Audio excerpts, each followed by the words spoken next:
It's been 1 year since Hurricane Harvey devastated parts of the mid-Texas coast. Today we now highlight the progress our resilient communities have made thus far. The Category 4 hurricane made landfall on the evening of August 25, 2017 near Rockport. Harvey rapidly intensified from a tropical depression to a major hurricane in only 28 hours.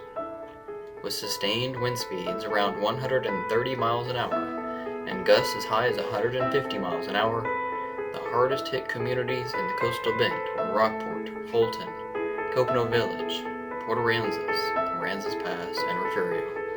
Let's not forget about these communities as they continue to rebuild.